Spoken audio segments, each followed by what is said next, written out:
Bibotalk e a Associação Brasileira de Cristãos na Ciência apresentam BTcast ABC2.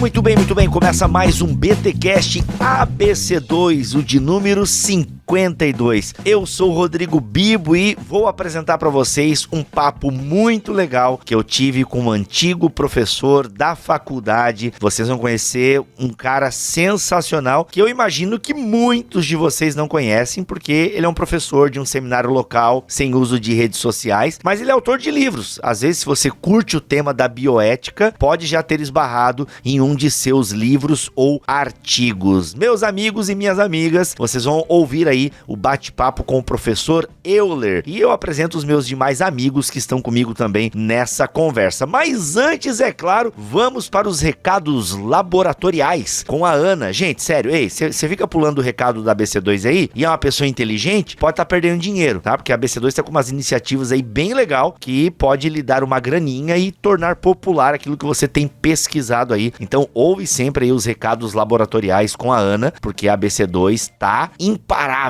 Vai lá, Ana, diz pra nós aí qual é a nova.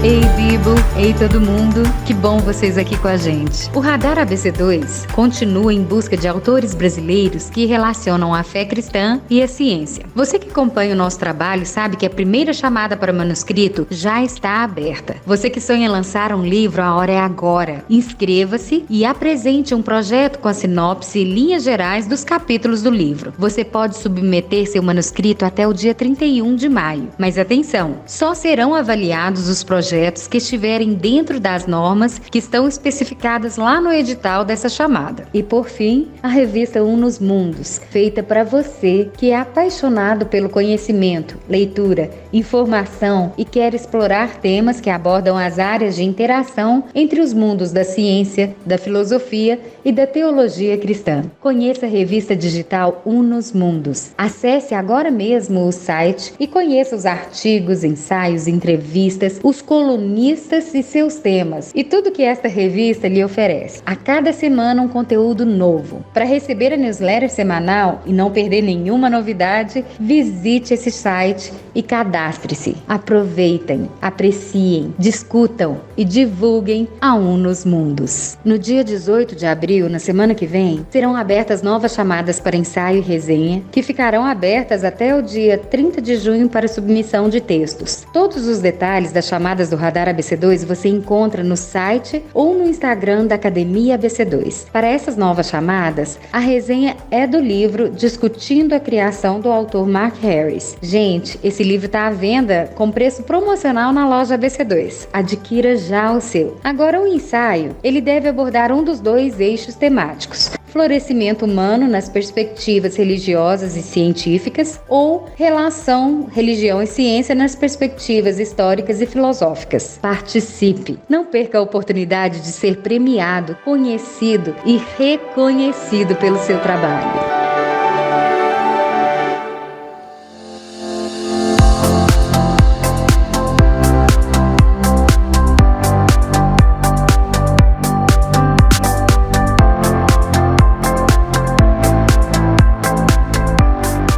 Neste BTcast ABC2, que eu tô aqui com o Thiago Pereira, que já é da casa, né, patrão aqui da ABC2, e também estou com Alexander Stornhefa, meu amigo de seminário, um dos fundadores aí praticamente do BTcast, que agora vem com a gente aqui neste BTcast ABC2, porque estamos entrevistando alguém muito especial para nós, né, Alex? Verdade, eu queria que você introduzisse esse convidado tão especial aí para mim e para sua vida, né, que tivemos a honra. Mas, Alex, por gentileza, introduza o convidado deste BTcast ABC2. Com certeza e com o maior prazer. Faz muito tempo que eu gostaria de ouvir essa voz que ecoa nos corações e corredores da FLT e apresentar para vocês a sabedoria do nosso mestre e doutor, professor de dogmática, de ética, de história, de nós dois aqui, uma geração aqui dentro da casa, professor Euler Renato Westphal. Seja bem-vindo aqui à nossa casa, ao nosso podcast. Euler é autor de diversos livros na área da bioética, bíblica, em português, inglês, alemão, professor aqui na Faculdade Luterana de Teologia, na área de bioética e teologia sistemática, e também professor no mestrado na Univille. No programa de pós-graduação, mestrado e doutorado, Patrimônio Cultural e Sociedade. É mais chique do que eu sou capaz de reproduzir aqui. Olha aí. Professor, obrigado por ter aceito o convite aqui de participar desse BTcast. Para mim é uma honra e agradeço muito o convite. Gostaria então de contribuir e é um prazer rever vocês. Aqui no Bibo, né, aluno já de longa data, né, com o Alexander Stahlhofer, então vocês realmente fazem parte da história da gente, da minha história também como professor. Então, para mim é uma honra poder contribuir com esse tema a respeito da bioética. Sensacional. Professor, ouvindo a sua voz e falando desses temas, dá até uma saudade do tempo da faculdade, o senhor, né, insistindo com a gente, tendo paciência com a gente. Muito olha aí, grande. né? Enfim, muito obrigado por esses anos aí dedicado à docência, com certeza tem impactado e assim abençoado milhares de pessoas, e a gente tá aí, né? O Alex tá aí agora dando aula ao lado do senhor, né? Responsabilidade monstra. Eu tô aqui com esse projeto de tornar a teologia também mais popular, enfim, e com certeza a gente tenta honrar um pouquinho desse legado aí que o senhor tem construído, né? Tem construído porque tá vivo ainda, tá atuante, então tá construindo ainda, e isso é muito legal. Mas vamos parar de rasgar seda pra cima do professor, afinal ele quer receber coroas na eternidade, não aqui. Vamos lá, professor, bioética é um tema que lhe ocupa, né? Um dos vários temas que lhe ocupam, e a gente quer começar bem pelo básico mesmo. O que é bioética? O que é essa disciplina?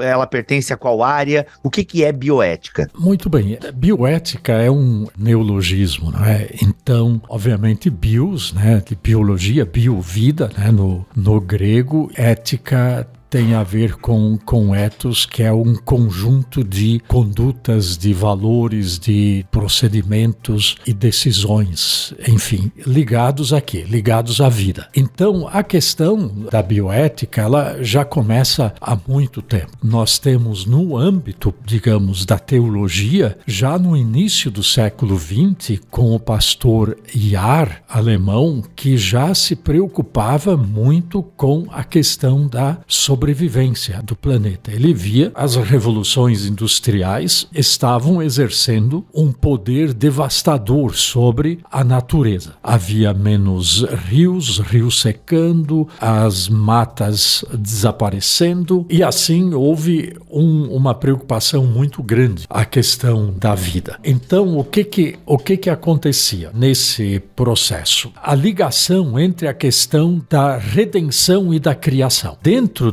do mundo da igreja cristã, e é um aspecto, uma característica que a teologia cristã, tanto católica quanto protestante, busca a redenção, ou seja, o ser humano redimido, o ser humano que agora ele vai trazer, então, por meio de Jesus Cristo e aceitar pela fé a obra de Cristo para a redenção e para a reconciliação consigo mesmo, com Deus e também com a própria criação. Então, o que acontece? Houve essa preocupação de se estabelecer relações entre redenção e criação. Ou seja, a criação é o espaço no qual o cristão vive a vida de santificação, não na sua interioridade somente, mas também no âmbito da criação, cuidando, zelando pelas coisas da criação, porque elas não são coisas, elas na verdade são seres vivos,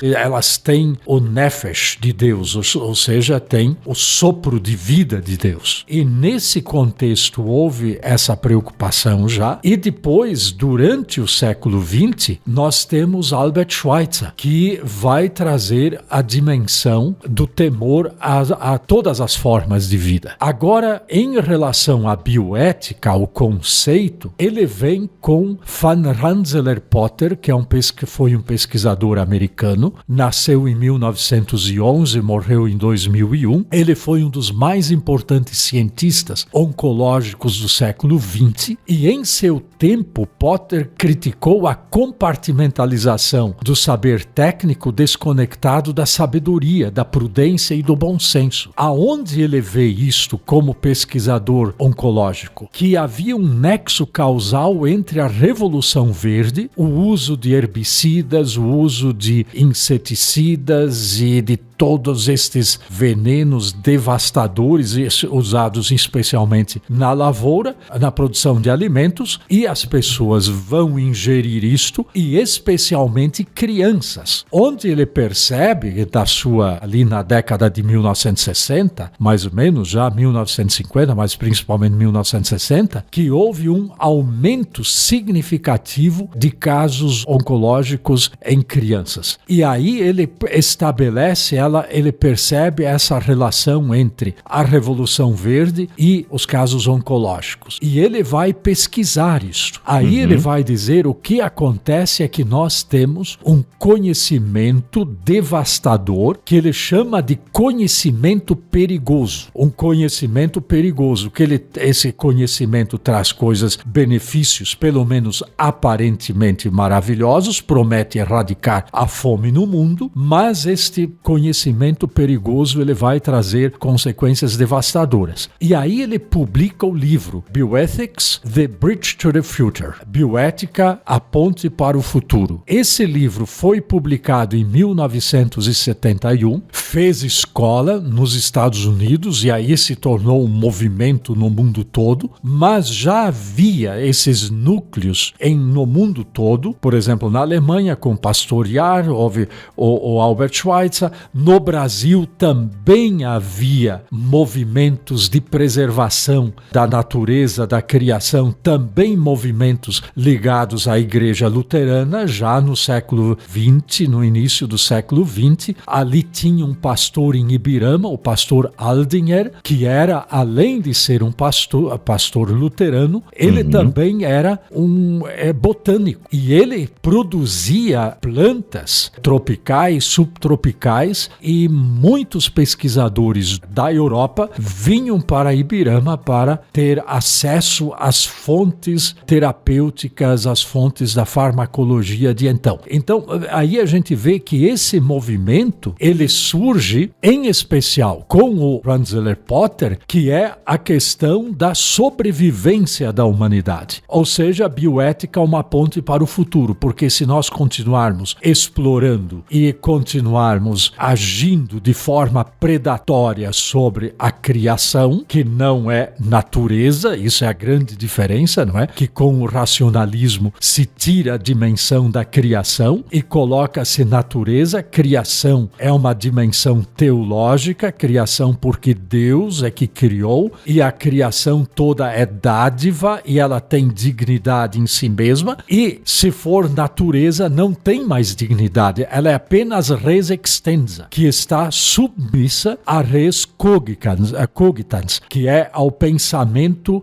matemático geométrico, que usa a sua força, o seu poder para a exploração da natureza. A natureza passa a ser coisa. Os seres da natureza não são mais seres, mas são coisa. Então esse é um aspecto bem importante em relação à palavra. Só que essa história é muito mais ampla. Ela também tem a ver com a questão da pesquisa com seres humanos que foi realizada nos Estados Unidos, na Inglaterra e na Alemanha nazista. A Alemanha nazista aprendeu, tomou os princípios de eugenia dos Estados Unidos, que foram desenvolvidos pelo sobrinho de Darwin, o Galton, que vai então criar a ideia de seres humanos humanos inúteis e os seres humanos úteis. A vida que vale a pena ser vivida e a vida que não vale a pena ser vivida. E isto vai ser introduzido, obviamente já havia uma história anterior, os ingleses vão utilizar isso em 1880, 1890, nesse período na Índia, vão conseguir matar 30 milhões de indianos de fome. Os russos, o regime de Stalin vai fazer isso na Ucrânia na década de 1930 e os alemães vão utilizar isso, a história que nós conhecemos, que foram os campos de extermínio, que também foram campos de pesquisa científica. Caraca. E ali se descobriram muitas coisas que a ciência posterior ela vai usufruir disso. Isso na área da farmacologia, na área da neurologia, genética principalmente, embriologia, para citar somente alguns exemplos assim.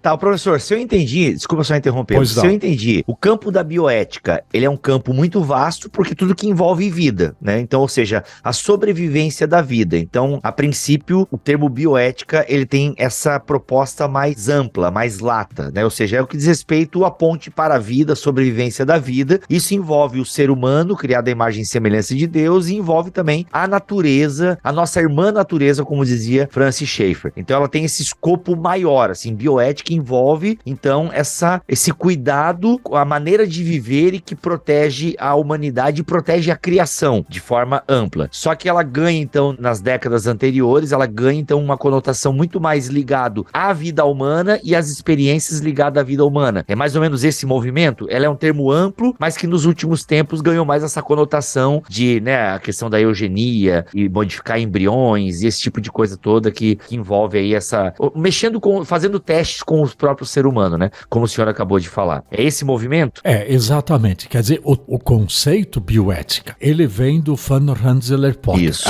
E a preocupação dele é estabelecer relações entre a saúde ambiental e a saúde humana. Ele via essa ligação, não é? Mas a questão bioética, ela encerra temáticas muito mais amplas do que essas. Então, o conceito bioética, ele abarca a questão dos princípios de bioética que a gente tem, que são os princípios, os 3 ou 4 princípios, que é beneficência, que é o princípio hipocrático, que é o juramento hipocrático, né? Que é fazer bem sempre, nunca fazer mal. A ciência eugênica, nos Estados Unidos e particularmente na Alemanha, utilizou o conceito beneficência sim, mas para quem? Para as populações úteis, certo? Para aquelas que são interessantes, aquelas que nós damos um valor de utilidade. Mas para haver beneficência, precisa haver um recorte populacional contra o qual nós praticamos maleficência. Experimentos com embriões, gestantes, eram abertos os ventres para verem como é que os gêmeos eles iam se desenvolver no útero da mãe, eram tirados ao vivo sem qualquer cuidado, né? Nem isso se tinha, né? Eram costurados gêmeos, crianças gêmeas, uma a outra, eram tirados os olhos de talvez um gêmeo tinha olhos de cores diferentes, eram colocados no outro, absoluta barbaridade. Então, o que acontece nesse processo é que estes médicos e pesquisadores alemães, médicas também, e pesquisadoras também, foram a julgamento, no julgamento de Nuremberg. Isso foi em 1946-47 ali, logo depois do término da guerra.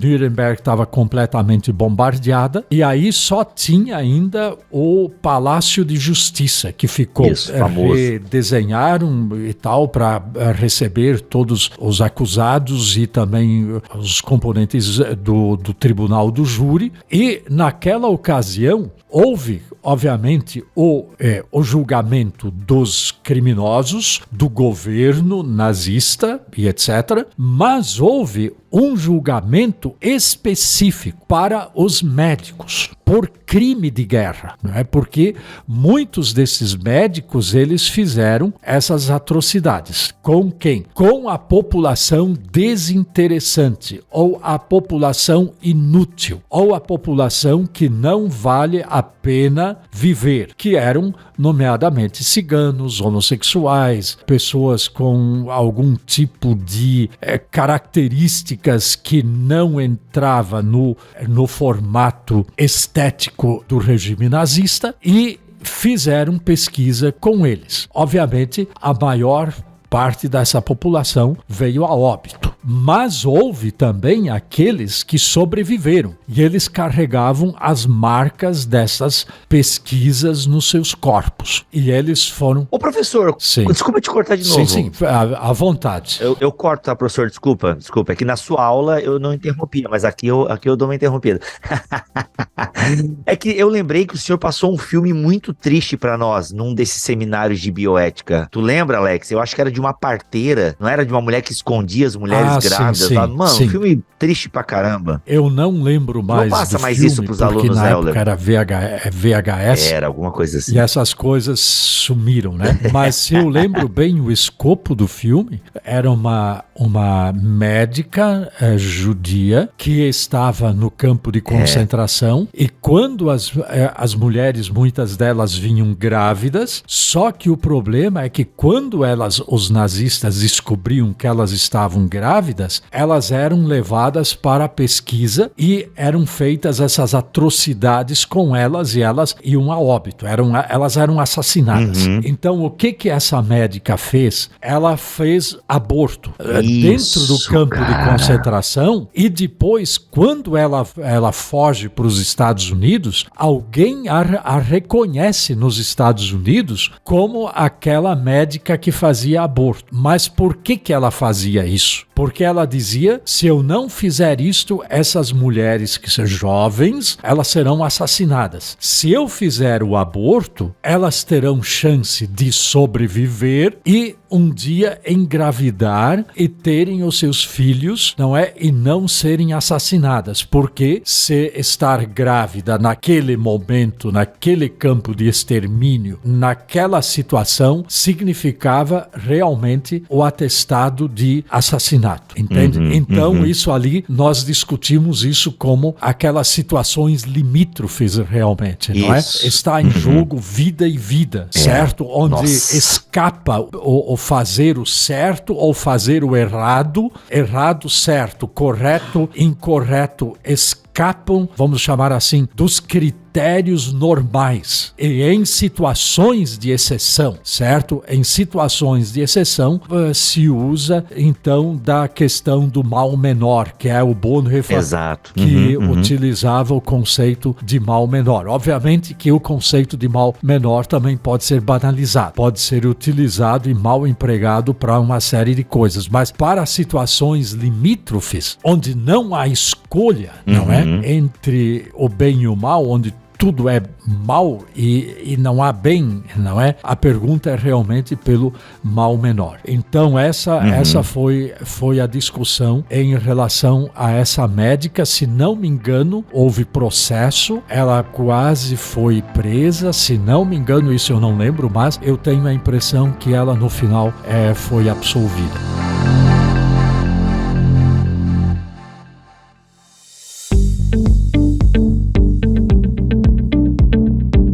O professor falou antes de princípio da beneficência e tinham mais 3 princípios, Sim, né? isso. Tem o princípio da autonomia. Acontece o seguinte, que o princípio, então tá claro, isso, o princípio da beneficência, hipocrático, não é? Depois, na década de, se não me engano, 60, agora houve uma atualização em 2017, que é a Declaração de Genebra. A Declaração de Genebra, lamentavelmente, a maioria dos profissionais de saúde, nomeadamente existe, os médicos não conhecem. Na verdade, é uma atualização do juramento hipocrático, que é muito importante, certo? Ali está claramente definido o que é beneficência e o que não maleficência. Então, quando existem decisões médicas limítrofes, não pode haver maleficência. Ou a maleficência precisa ser o mínimo possível, precisa ser administrada, possível ser administrada e, na melhor das hipóteses, precisa ser reduzida a zero. Obviamente que em todos os fármacos existem contraindicações, existem efeitos colaterais e etc., né? Mas nunca a maleficência pode superar a beneficência. É o caso de uma amputação, por exemplo. A amputação de uma perna é uma maleficência, mas esta amputação de uma perna, ela se faz necessária para salvar a vida. Poderia haver o contrário, que a amputação de uma perna pudesse levar alguém a óbito, digamos. Aí não. Ou, por exemplo, quando há situações, pacientes renais que estão em aparelhos, mas já há comorbidades e os aparelhos vão matá-lo, entende? Então, esses aparelhos não faz sentido porque a maleficência, ela é maior do que a beneficência. Agora, com a Covid, foram muitos essas discussões, por exemplo, o protocolo da AMIB, que é a Associação de Terapia Intensiva, trabalhou bastante essa questão, qual é o critério de triagem, e aí, especialmente, no caso de pacientes com comorbidades ou alta comorbidade. Então, o outro princípio é o da autonomia. Como é que vem a questão da autonomia? No Tribunal de Nuremberg foi falado não maleficência. Não pode haver maleficência, não maleficência, não maleficência. Ok. Mas, como os Estados Unidos ganharam a guerra, só que nos Estados Unidos também eram feitas pesquisas com negros em especial, com outros pacientes oncológicos, crianças com síndrome de Down, enfim, eles continuaram fazendo pesquisas invasivas, porque eles ganharam a guerra. Na Alemanha não podia mais ser feito, nos Estados Unidos continuaram a fazer, não no mesmo patamar, com a mesma intensidade, crueldade assim, mas também foram coisas cruéis. Aí o que acontece? Em 1976, se não me falha a memória, aliás, 1974, isso foi no período quando o Nixon sofreu impeachment, houve uma denúncia de que estavam fazendo esse tipo de pesquisas nos hospitais nos Estados Unidos. E aí, como a situação da história norte-americana estava assim em grande turbulência,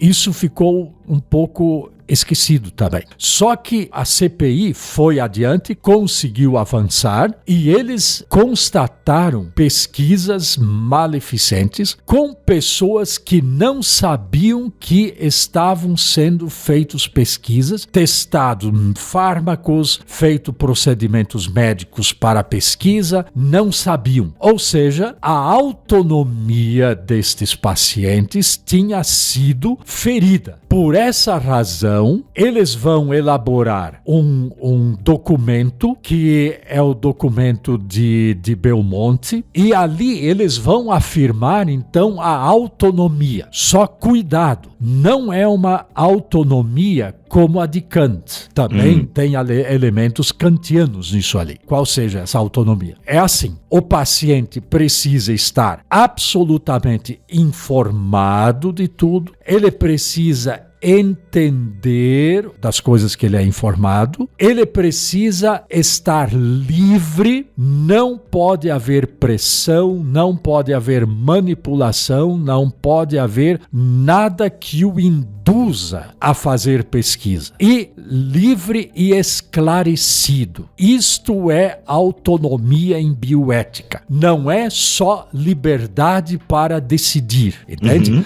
Então, isso é um conceito muito importante. Aonde é que se aplica isso? Especialmente pesquisas com pessoas. Por exemplo, farmacologia, procedimentos médicos, mesmo entrevistas com pessoas, entrevistas que poderiam ter conteúdo mais tarde discriminatório, enfim, coisas que pudessem trazer algum tipo de maleficência. Então, a pessoa precisa assinar o termo de consentimento esclarecido e informado. Geralmente são umas 2 páginas. É bastante burocrático isso na pesquisa. Só que tem que passar pelo comitê de ética. De um comitê de ética, isso tudo tem que ser, então, aprovado. O projeto tem que ser aprovado pelo comitê. Não pode começar a fazer pesquisa sem prévia aprovação do comitê de ética e etc. e tal. Muito bem. Aonde é que nós observamos da prática, não na pesquisa, nas práticas médicas? Quando você vai fazer uma endoscopia, você assina o consentimento livre e esclarecido. Quando você faz algum procedimento cirúrgico no dentista, ele vai te explicar direitinho, mais uma vez, e tem profissionais muito cuidadosos com isto. Eles querem ter certeza que o paciente entendeu isso. Comigo tem que usar psicologia infantil, inclusive. Eu já falei pro meu dente, cara, psicologia infantil aqui pra me dar conta. Eu vou dar até um exemplo, Bibo. A gente tava no hospital na Alemanha, fui levar um vizinho. Ele tinha uns 6 aninhos, o menino, 5, 6 aninhos. Ele tinha caído na piscina e cortado aqui o supercílio. Ele precisava levar 2 pontinhos, coisa pouca. Ele era da Tanzânia. Ele não falava alemão, os pais também não. Então eu fui de tradutor. Aí, o que o menino disse em inglês quando eles falaram: nós vamos aplicar anestesia em você para depois fazer a sutura? Mostraram para ele. Quando eles mostraram para ele a agulha e anestesia, ele falou: não quero. O médico disse, não quero, não será feito. Nós vamos, nesse caso, usar uma cola. Eles usaram uma cola porque dava para utilizar um outro método no caso, né? Ele disse não e o direito dele foi plenamente obedecido. Exato.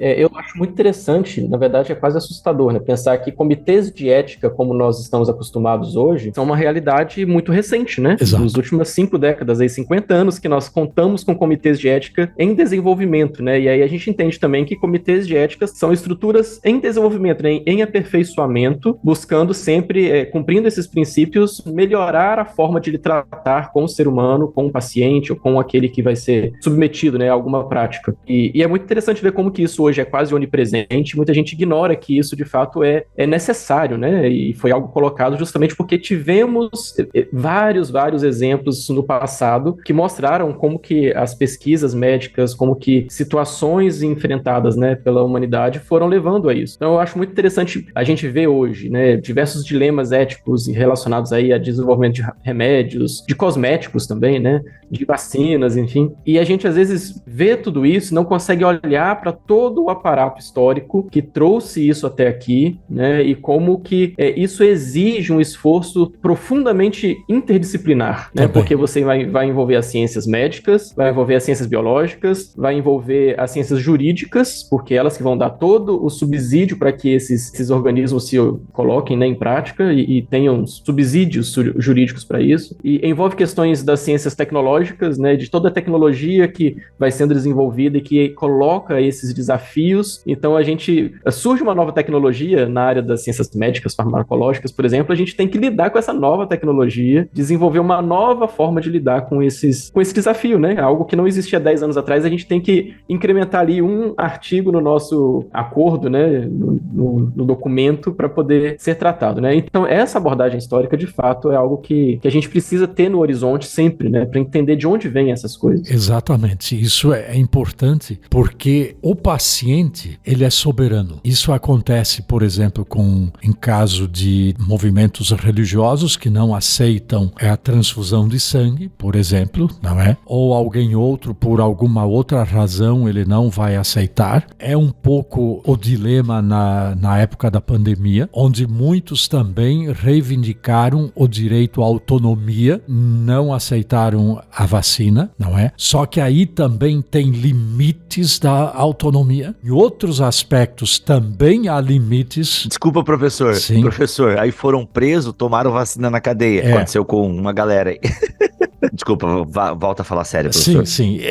Pois é. Então, esse é um detalhe, assim, né? Que é um dado importante. Só que, assim, a autonomia não é um princípio absoluto, entende? Por quê? Porque pode haver casos, por exemplo, uma gestante. Ela não quer fazer o processo cirúrgico de nascimento, mas ela precisa fazer. Então, nesse caso, se for parto normal, ela poderia, ou a criança, ter problemas, ou até vir a óbito e etc, não é? Não, mas ela não quer. Bom, mas aí a autonomia, ela tem seus limites, entende? Então, só que a questão é a conversa, a negociação, o entendimento entre médico e paciente para, de alguma forma, convencê-la ou que ela seja convencida de um procedimento diferente do que ela imagina. Bom, há outras questões, situações em que a autonomia, ela também pode ser uma autonomia, digamos assim, monitorada.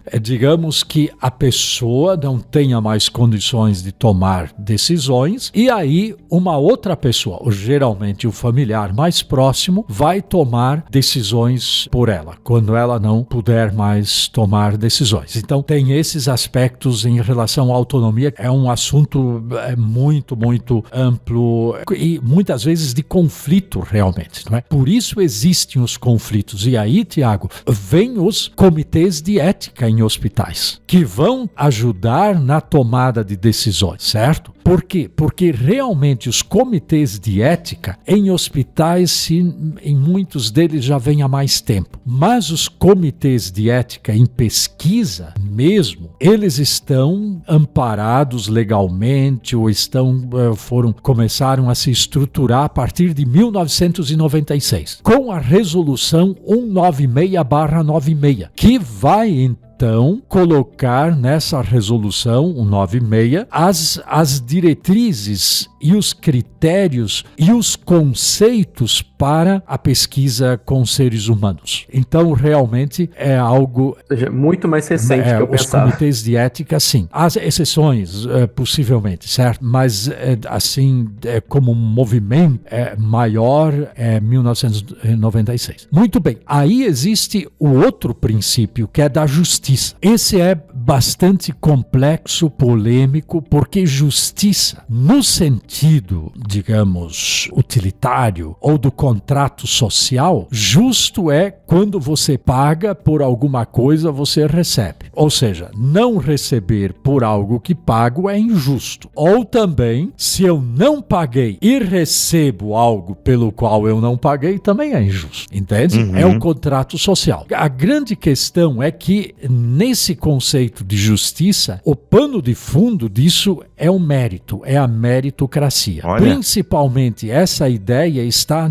na concepção da ideia de saúde nos Estados Unidos. Não é? Por isso existe uma população muito grande de milhões e milhões que não recebem atendimento, a não ser que paguem, tem que pagar, não é? Qualquer procedimento tem que ser pago e o Estado não banca por isto. Quem é que vai assumir isso? Principalmente as igrejas e o trabalho voluntário. Muito bem. No Brasil, nós não temos o conceito de justiça. Quer dizer, nós temos ali onde existe saúde privada. Este é o conceito de justiça na saúde privada. Nós temos no Brasil a saúde pública, ela vem, na verdade, eu diria na contramão, ela subverte o conceito de justiça, porque ela vai trabalhar com o conceito de equidade. Ou seja, as pessoas que não merecem, elas são atendidas. Ou seja, atender desigualmente os desiguais. Essa que é a questão. É mais ou menos, tá?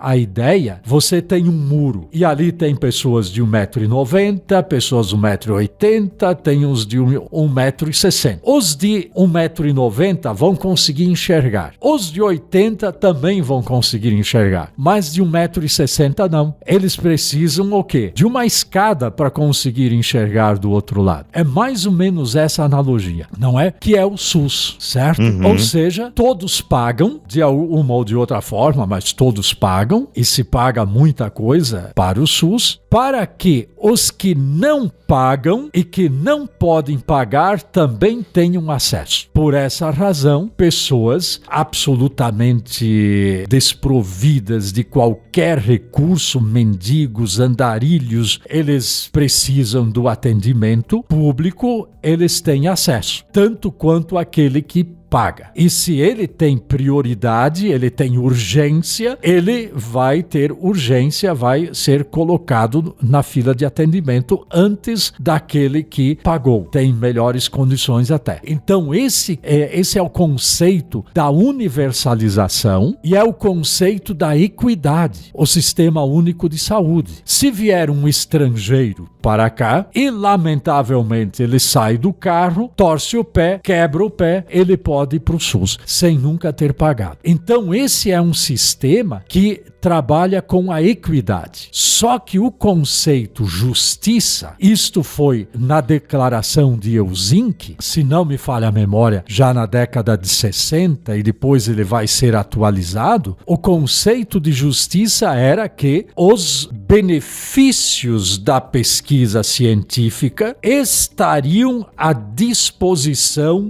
da humanidade, mais ou menos com a vacina, certo? O que a Associação Médica Americana ela vai propor em 2002? Que os benefícios estejam disponíveis para o respectivo país. Isso significa os Estados Unidos que pagam a pesquisa científica, a população é beneficiada. A África, que não paga, ela recebe placebo. Isso é um outro aspecto na pesquisa, tá? Que você vai ter uma população que recebe agente ativo e uma população que recebe a placebo, não é? Meu Deus. Então, quem recebe placebo e quem recebe agente ativo. Placebo, quem não paga os impostos ou não paga pela ciência, e agente ativo quem paga pela ciência. Quer dizer, isso trouxe uma discussão muito, muito grande naquele período, 2002, eu lembro bem, no Congresso Mundial de Bioética em Brasília, em 2002, essa questão foi discutida e naquela ocasião, se não me engano, José Serra era ministro da Saúde, houve inclusive a quebra de patentes, não é, da farmacologia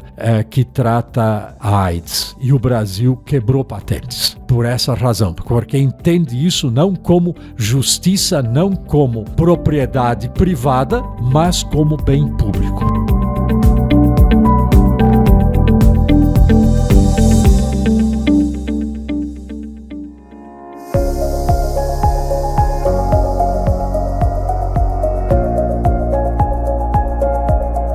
Professor, ouvindo e aprendendo sobre tudo isso, né, principalmente sobre esses 4 princípios, e pensando que a bioética é um campo de estudo, de trabalho que extrapola aí muitas áreas e que extrapola inclusive o contexto cristão, né, é algo que serve para toda a humanidade. É trabalhado inclusive por todas as nações, inclusive por religiões distintas, né, eu imagino, talvez um parênteses depois possa ser feito para pensar como que países não ocidentais lidam com isso. Mas a minha questão, assim, que eu comecei a pensar é o quanto esses princípios deveriam, né, de subsídio ou de cultura mesmo, né, a compreensão cristã, talvez ocidental e na Europa, né, onde isso começou a se desenvolver, mesmo com todas as barbáries acontecidas, né, a gente tem uma resposta a essas barbáries em uma sociedade que bebe de fonte cristã e que em algum momento desenvolve esses 4 princípios que a gente consegue encontrar vários paralelos com a fé cristã, né, a gente pode fazer, na verdade, alguns paralelos e alguns ajustes, né, talvez, e aí a gente entra no campo da ética cristã, né, e quais seriam talvez os desafios desafios que o senhor vê a respeito disso, né, de encaixar esses princípios num contexto cristão, e inclusive sobre essa origem, né, isso realmente aconteceu dessa forma porque vem de uma origem cristã ali no seio da Europa, né? Enfim,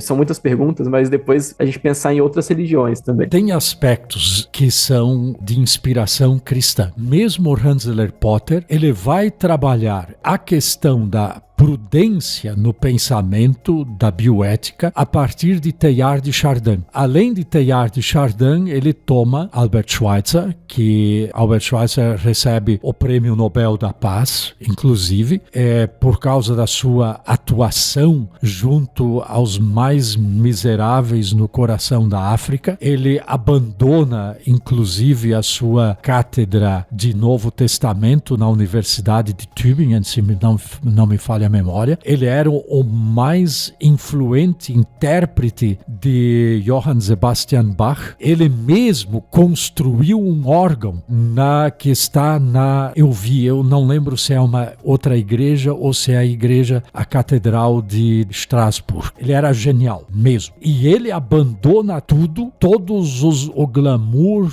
das salas de concerto da Europa. Ele abandona, tem que imaginar, a sua cátedra de professor de Novo Testamento. Então, pense nisso. Abandonar tudo em favor da vida. E isto a partir de Jesus. É claro, ele vinha da teologia liberal, tem todos os outros aspectos hermenêuticos ali, mas de qualquer forma, essa é a inspiração bem significativa que vai inspirar a bioética no mundo todo. A outra questão, por exemplo, na Declaração dos Direitos Humanos, muitas pessoas que lá estavam eram cristãos convictos. Basta ver, se não me engano, o primeiro secretário-geral da ONU foi Hag Damarksjörg, um cristão convicto. Então, a questão toda, ela tem esta dimensão cristã, só que não de forma sectária. Por quê? Porque dentro do contexto, especialmente protestante, existe a dimensão da criação, ou seja, a criação é a boa criação de Deus, mesmo a criação caída e terrivelmente marcada pela culpa, pela tragédia e pelo pecado humano. Deus ama ainda assim a criação, ou seja, a visão cristã de reconciliação não pergunta se ele é pagão ou cristão, se ele merece ou não merece, se ele é digno ou não é digno. A visão, especialmente vinda de Lutero, é que todos os seres humanos sejam ajudados, auxiliados. Todos eles. Não se pergunta pela sua fé.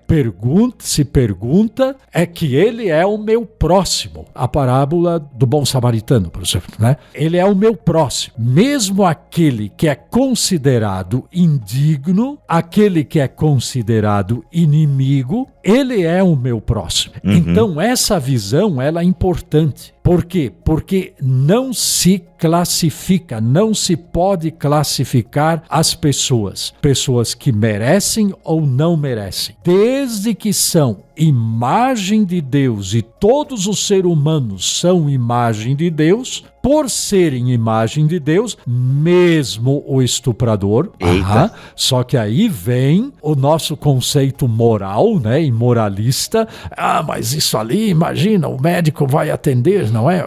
Assim, o bandido, a pessoa, o assassino, também estes são amados incondicionalmente por Deus. Então, nesse aspecto, é uma dimensão muito importante. Por quê? Porque como cristão, ou a pessoa de outra religião, como pessoa, não faz diferença. E outra coisa, ele não é, em primeiro lugar, objeto de missão. Ele é, em primeiro lugar, objeto do amor e da misericórdia. Aí é que está. Caraca. E mesmo alguém que não creia em Jesus, ele não está sob o controle do diabo, mas ele está sob o controle de Deus. Aí nós rompemos rompemos com a visão maniqueísta, que está muito presente, especialmente no mundo evangélico brasileiro. Esse maniqueísmo, eles são das trevas e eu sou da luz. Não que isso não exista, mas nós não podemos, como cristãos,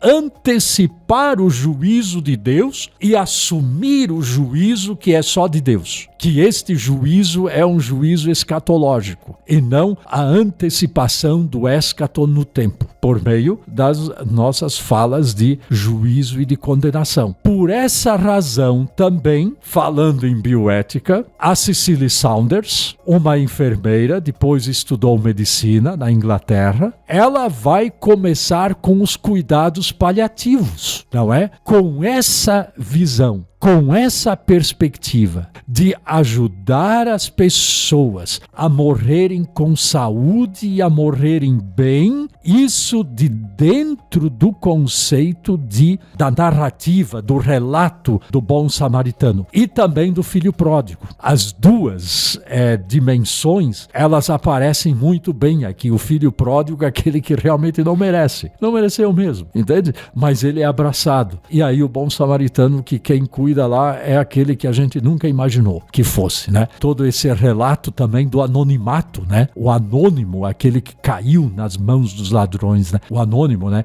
E quem não é tão anônimo assim são os religiosos que não cuidam. Então, essa é uma dimensão bem significativa. Por isso, também na história do Brasil, nós tivemos, então, as Santas Casas de Misericórdia, né? Se não fossem essas, o Brasil estaria numa situação muito pior do que está, ou os hospitais confessionais, não é? Na nossa região, Joinville, Blumenau e várias outras cidades são hospitais confessionais e vem dessa tradição. Eu poderia ter ignorado completamente, mas por honestidade intelectual, Tiago, em relação às outras religiões, eu não saberia te dizer.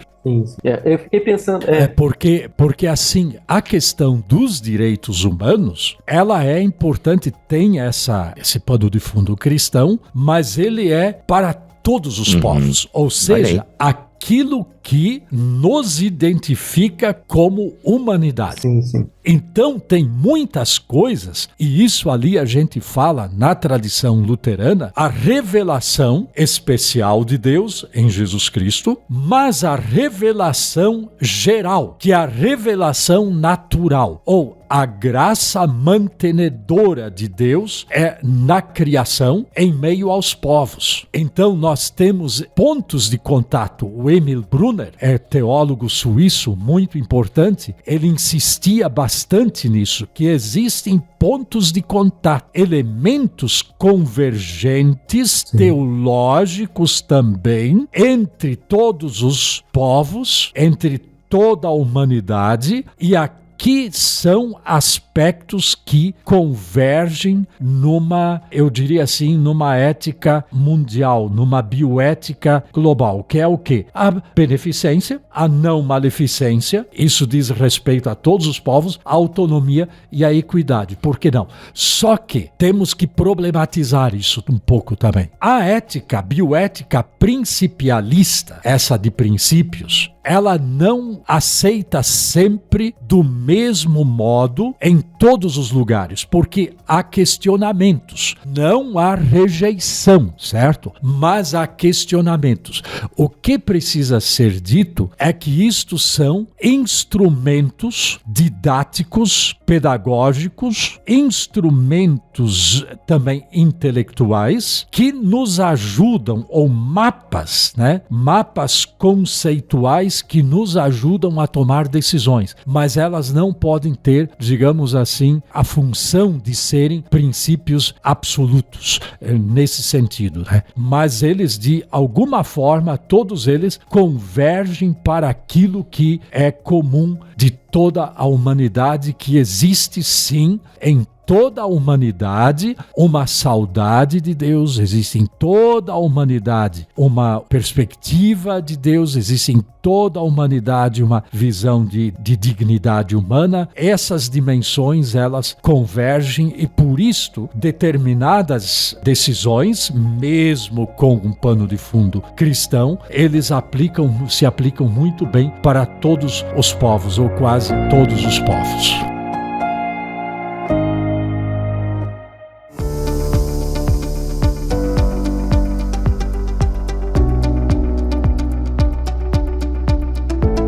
Professor, a gente percebe que bioética é um tema que o senhor dá na faculdade e ainda não esgota o assunto, né? Então é um semestre inteiro discutindo, mais fóruns, e o senhor também leciona em universidades, enfim. Mas eu tenho uma pergunta que a gente não pode encerrar esse podcast sem essa pergunta, que eu acho que ela é uma pergunta bacana até para deixar a gente pensando aí, que é problematizada da seguinte forma: atualmente, na sua opinião, como um pesquisador do tema e escritor, pensador do tema, na sua opinião, qual que é o tema da bioética hoje em dia? O tema da bioética é esse. E quais as implicações para a fé cristã desse tema? O tema da bioética é esse, e como nós cristãos colaboramos ou pensamos e refletimos sobre esse tema que, na sua opinião, é o tema no que diz respeito à bioética hoje, século XXI. No Brasil, eu diria que continuam sendo as questões de medicina básica. Nossa. O atendimento aos pacientes, o acesso das pessoas vulneráveis à saúde pública, o sucateamento dos institutos de pesquisa que aconteceu nos últimos anos, a questão dos nossos pesquisadores, que o Brasil tem pesquisadores extraordinários, tem institutos extraordinários. Eu vi isso numa reportagem numa rede europeia que lamentou muito o desmantelamento dos institutos de pesquisa ambientais no Brasil, que o Brasil era e esperamos que volte a ser protagonista no cenário internacional. A questão meio ambiente é um assunto bem significativo, mesmo a destruição dos nossos recursos genéticos, patenteamento de seres vivos, patenteamento é um assunto, e o Tiago saberia falar mais e melhor do que eu sobre esse assunto, mas que deve ser discutido. A destruição da água, nós vamos ter um problema seríssimo mundial com a falta de água, e a seca está, a China tem quantos por cento da população mundial, e se não me falha a memória, tem talvez 10% só da água mundial. Então, está passando também por um processo de perda de recursos hídricos, né? Nós estamos matando ali, na verdade, destruindo a nossa galinha, estamos matando a nossa galinha dos ovos de ouro, que é todo o complexo, muito complexo sistema hídrico aéreo, né, que vem da Amazônia, passa pelos Andes. Vamos ter problemas com as bacias de água potável subterrâneas, não é? Por exemplo, Guarani, tudo isso.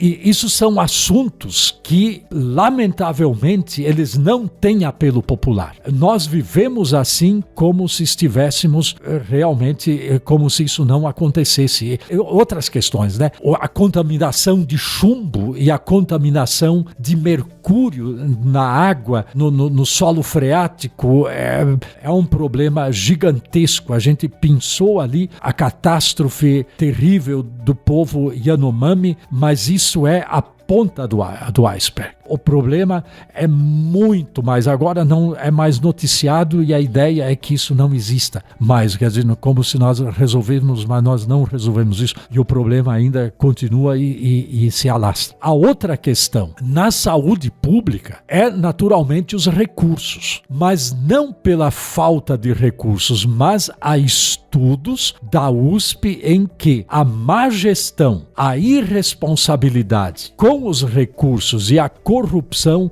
devoram os nossos recursos para a saúde pública. E aqui nós continuamos nessa casa grande senzala no sistema público brasileiro, que é muito trágico, poderia ser melhor, em alguns lugares é trágico. Aqui, Santa Catarina, nós temos bons exemplos disso também, nós temos bons exemplos, isso funciona. É um sistema muito bom, importante, eficaz, com potencial extraordinário. No âmbito internacional, os grandes problemas da bioética estão ligados à engenharia genética, onde você pode, não é, especialmente com o CRISPR-Cas. O CRISPR-Cas é uma tesoura genética que você pode cortar os defeitos genéticos e substituir por outros genes. Há terapias fantásticas, há cura de câncer mesmo, há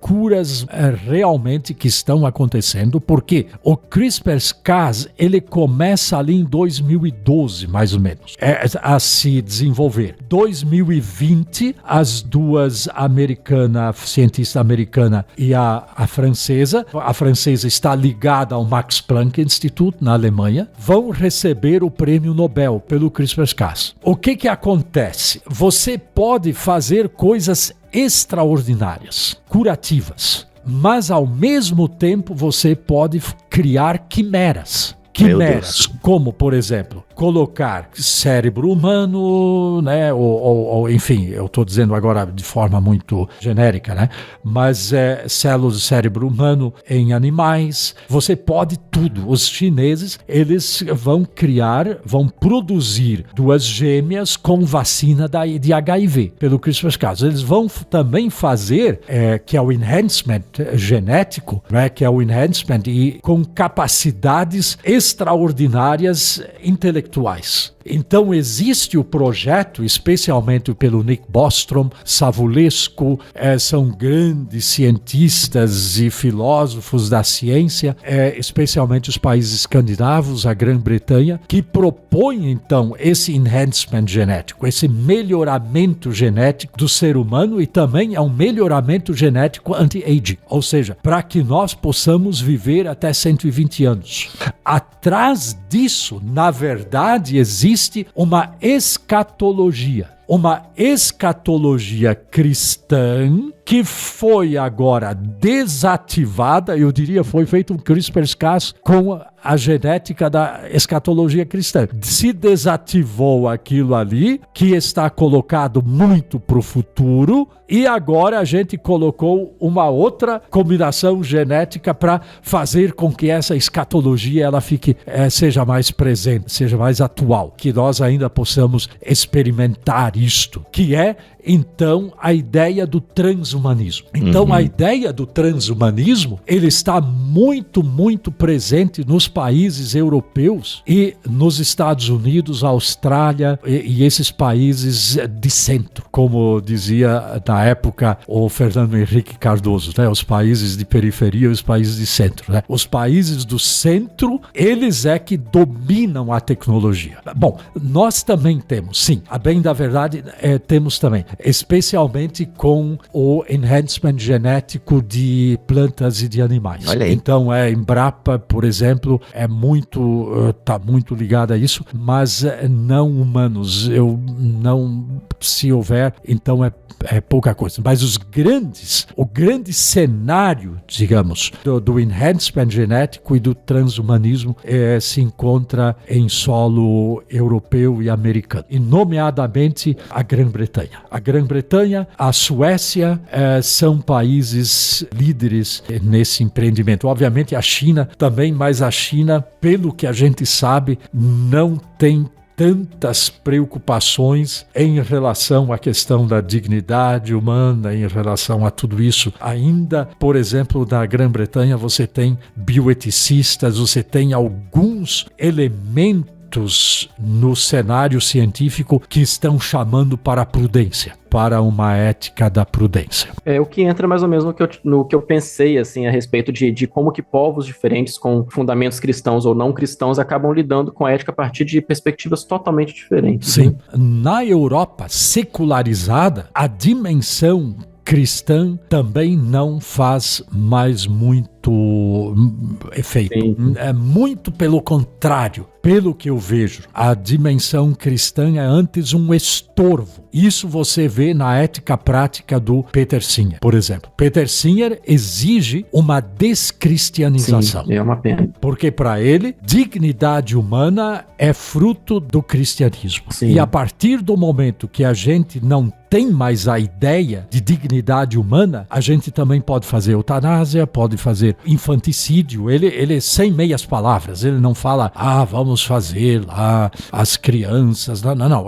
Why not kill babies? Né? Por que não matar bebês? Tá bem claro. Então, quem faz com que isto não seja possível são ainda os resquícios de cristianismo que estão no inconsciente coletivo europeu e norte-americano. É uma memória, quase uma memória de uma fé do passado. É assim, uma né? memória, Uhum. Olha, gente, interessante. Olha, a gente falou tem tantos assuntos, né, galera? A gente não falou de aborto aqui, que é um assunto também quente na bioética. Sim. Transhumanismo é um tema que, no Brasil, assim, pelo menos assim, no meio religioso, a gente pega em termos de produção literária. Acho que agora a Vida Nova lançou um livro sobre transhumanismo, pelo menos dentro aqui de editoras cristãs. Eu imagino que outras editoras seculares já devem ter lançado alguma coisa, enfim. Mas, professor, pra gente encerrar esse assunto, o que o senhor indica de literatura para quem, eu quero me aprofundar nesse lance de bioética, o que eu começo a ler? Não sei se os livros do senhor ainda estão disponíveis para compra, como é que tá esse rolê, mas enfim, fique à vontade para indicar aí. Sim, eles estão disponíveis na Amazon, você pode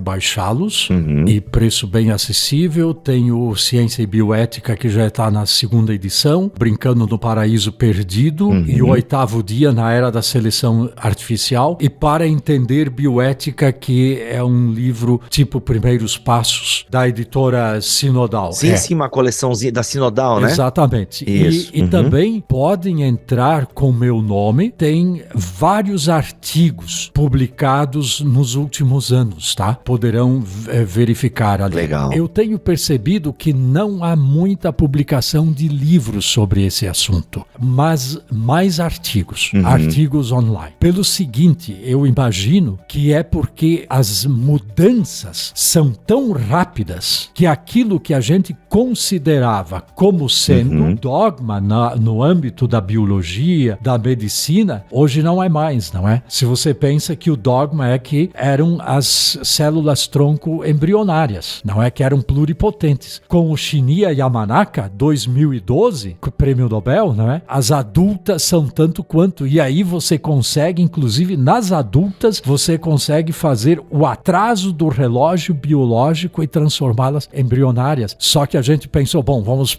resolver os problemas todos, né? Lê do engano. Vieram outros, muito piores. A possibilidade real de clonagem. Vocês podem entrar lá na Nature ou no site Instituto Nobel, tá? E Prêmio Nobel de 2012, Shinya Yamanaka.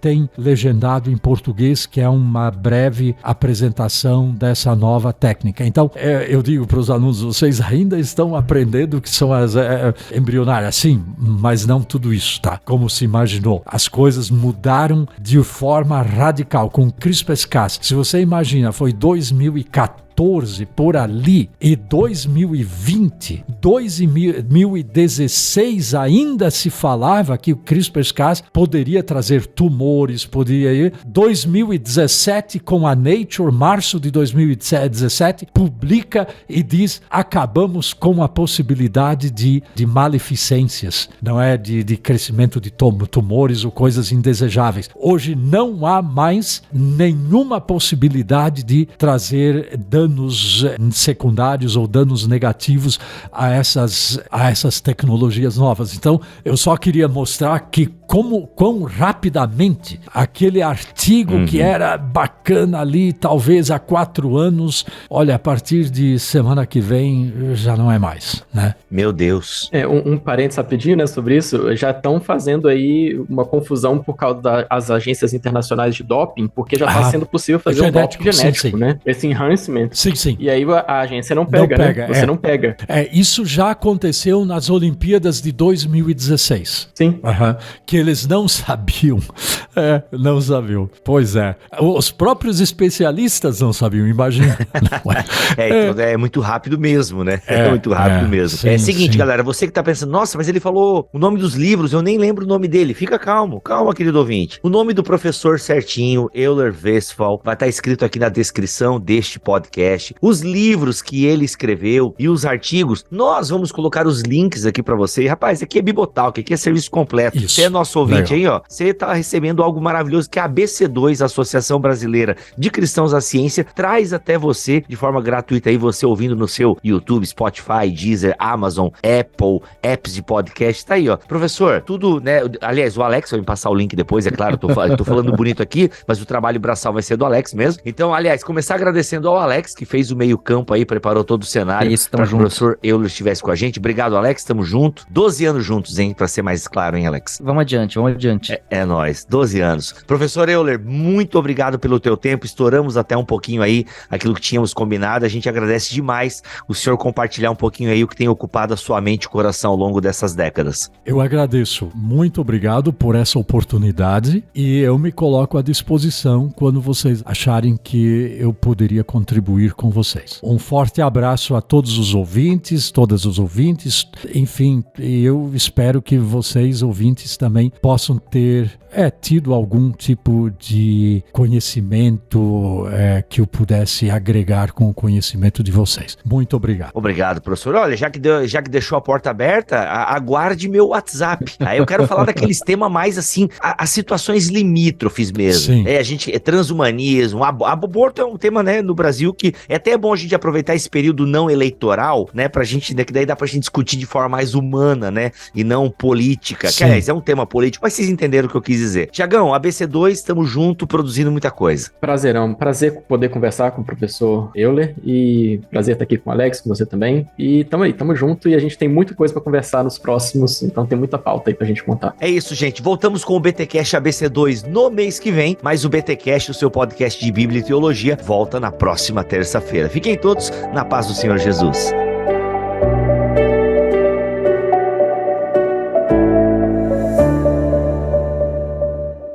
Este podcast foi editado por Bibotalk Produções.